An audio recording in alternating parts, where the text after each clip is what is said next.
Assalamualaikum warahmatullahi wabarakatuh. Alhamdulillahirrabbilalamin. Wassalatu wassalamu ala asyrafil anbiya'i wal mursalin Sayyidina wa maulana Muhammadin wa ala alihi wasallam. Amma siswa-siswi SMA Negeri 1 Tebing Tinggi yang kami banggakan serta yang kami cintai. Pertama-tama, marilah kita senantiasa bertakwa kepada Allah Subhanahu wa Ta'ala dengan selalu mengerjakan segala perintahnya serta menjauhi larangannya. Apalagi di bulan yang penuh barakah ini, yakni bulan suci Ramadan.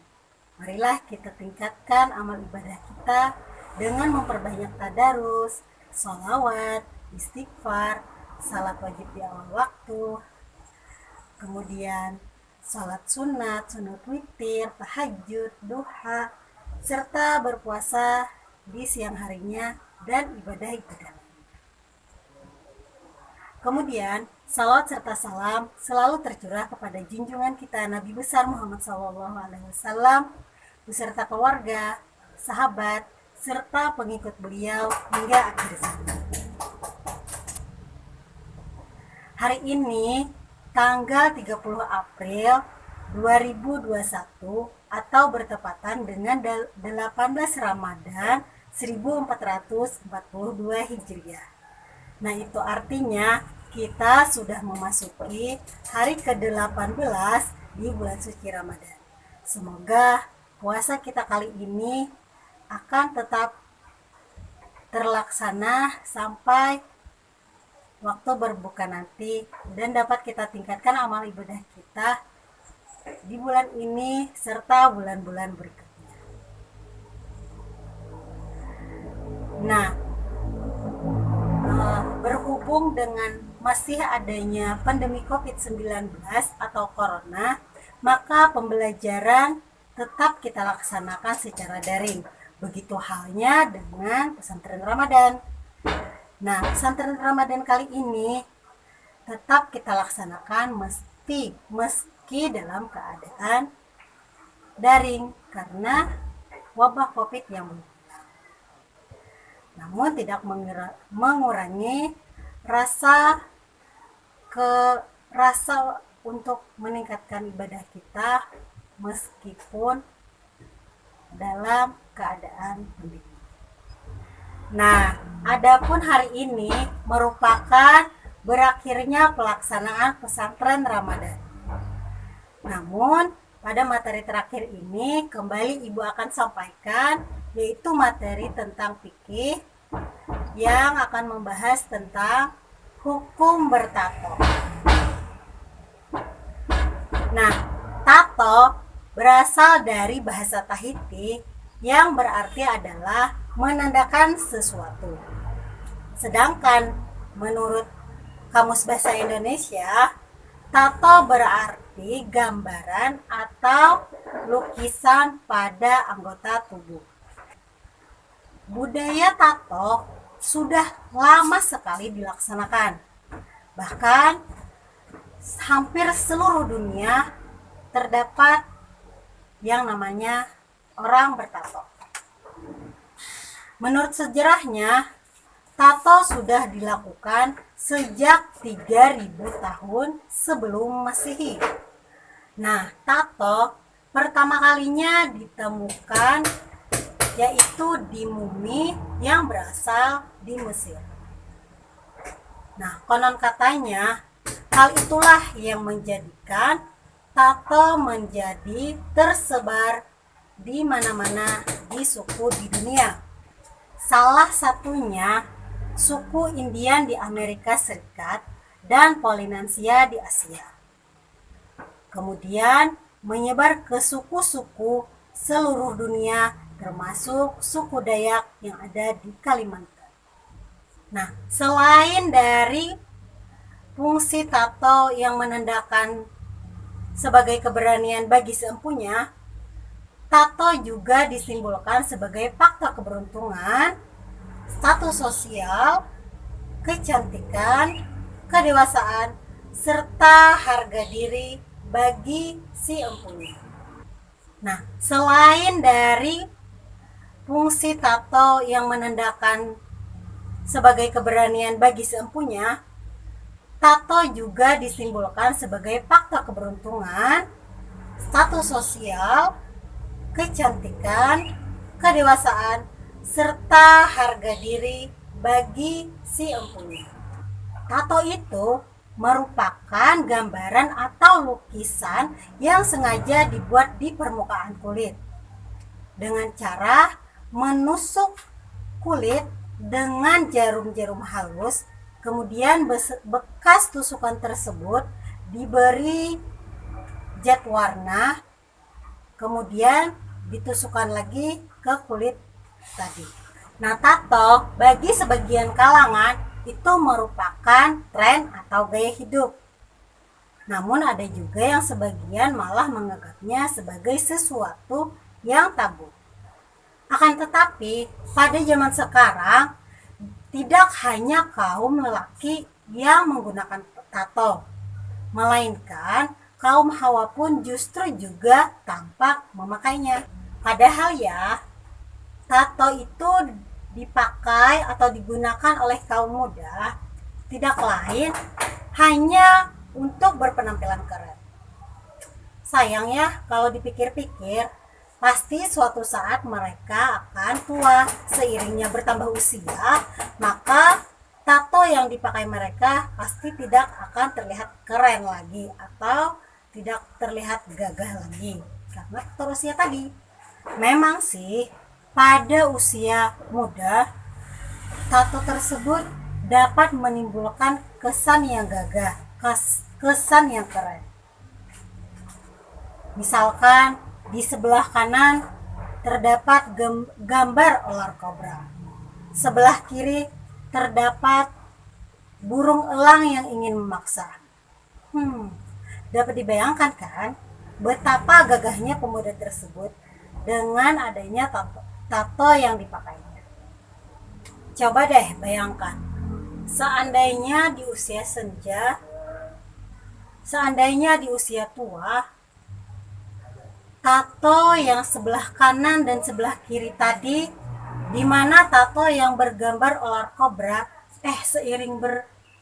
seiring dengan berjalannya waktu, pemuda tersebut kulitnya sudah mengeriput, badannya sudah mulai kurus. Akhirnya gambar si ular kobra kok terlihat seperti cacing pita ya? Kan aneh. Begitu juga dengan gambar burung elang yang terdapat di lengan satunya.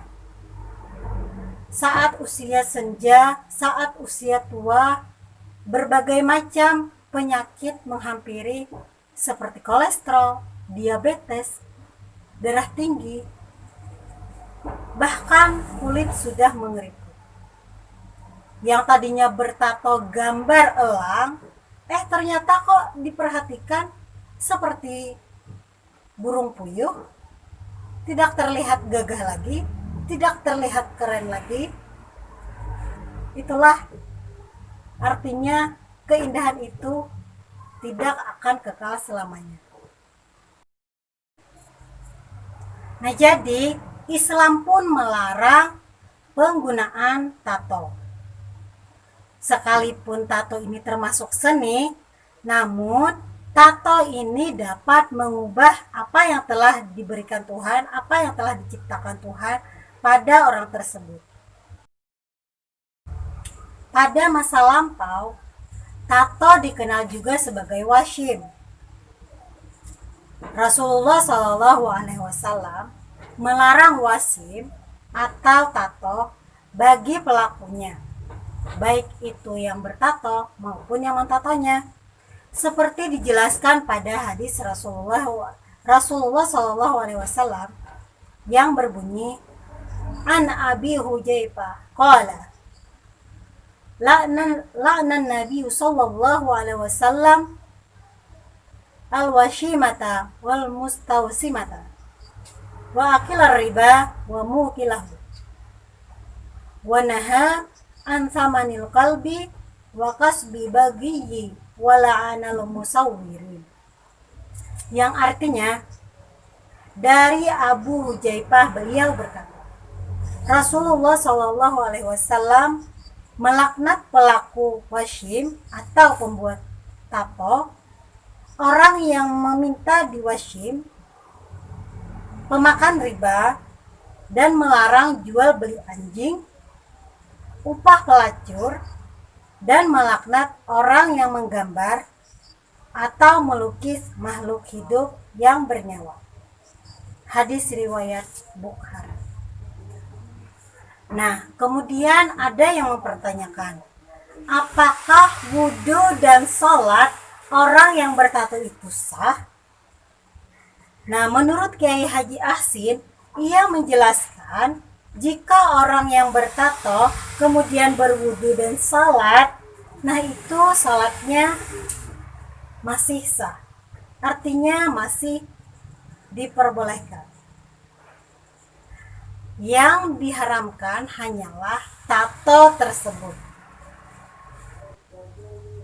Nah, kendati demikian, walaupun wudhu dan sholat itu tetap sah meskipun bertato, tapi karena sudah tahu bahwa hukum tato itu adalah haram, sebaiknya tato dihapus atau dihilangkan, asalkan tidak membahayakan diri sendiri.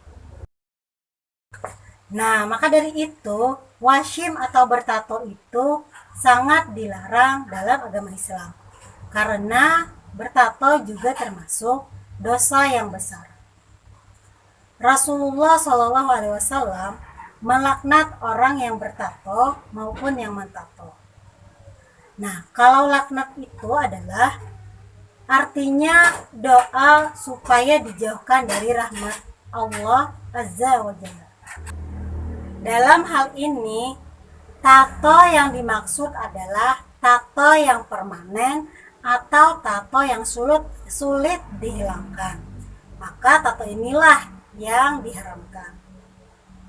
Namun ada juga jenis tato yang non permanen atau mudah dihapus atau dihilangkan.